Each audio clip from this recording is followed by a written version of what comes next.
Bien-aimés dans le Seigneur, c'est avec un cœur rempli de joie que nous nous retrouvons une fois de plus pour le partage de la parole de Dieu.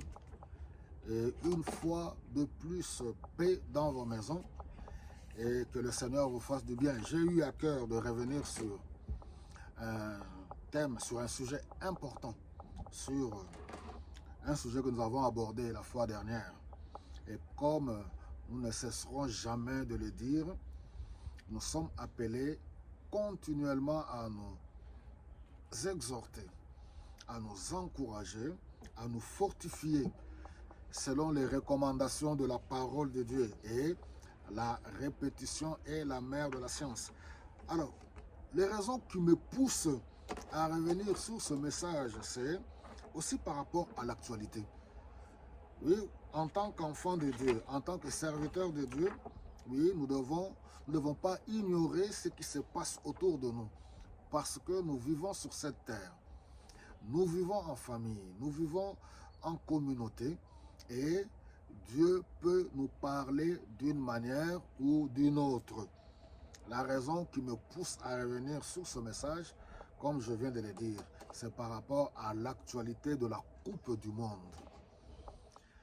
Et ce message est particulièrement adressé à ma communauté, les chrétiens, les croyants de ma communauté, mais bien sûr le message concerne tous les chrétiens du monde entier si jamais vous arrivez à vous retrouver. Pourquoi je l'ai dit?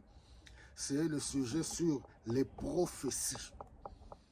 Voilà, la Coupe du Monde a commencé et voilà, comme d'habitude, les gens aiment se faire passer pour des prophètes et nous avons vu autant des hommes comme des femmes passer à tour de rôle, donner les pronostics des matchs de football et particulièrement concernant l'équipe nationale de mon pays, les Léopards.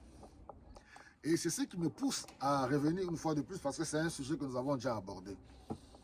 Et il y a tellement de confusion dans ce domaine, c'est pour cela que nous devons comprendre c'est quoi la prophétie, c'est qui le prophète, c'est qui un prophète.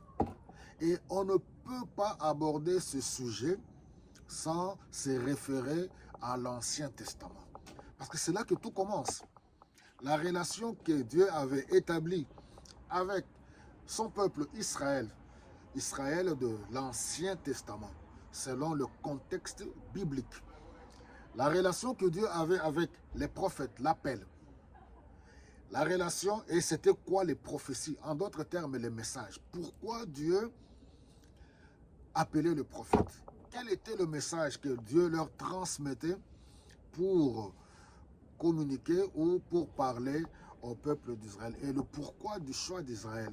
Ce sont toutes ces questions qu'il faudra, en tant qu'enfant de Dieu, en tant qu'étudiant de la Bible, essayer d'y répondre toujours dans la parole.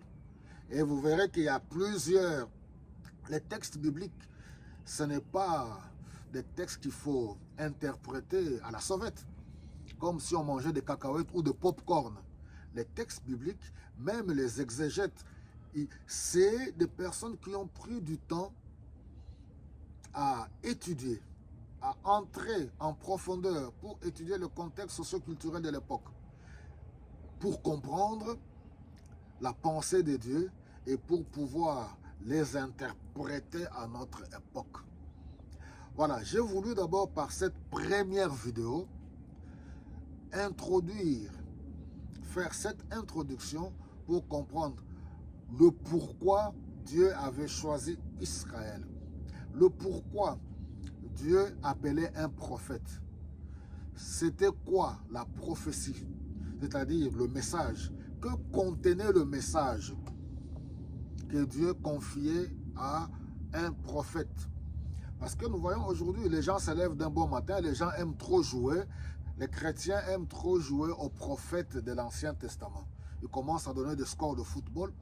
Est-ce que lorsqu'un prophète, c'est lui qui se dit prophète, les pronostiqueurs des matchs de football, des scores de matchs de football, est-ce que du fait qu'il a donné un score et que cela se réalise, cela fait-il de lui un prophète de Dieu ou pas? Ce sont toutes ces questions-là qu'il faut débattre et réfléchir autour de la parole de Dieu. Que le Seigneur vous bénisse abondamment.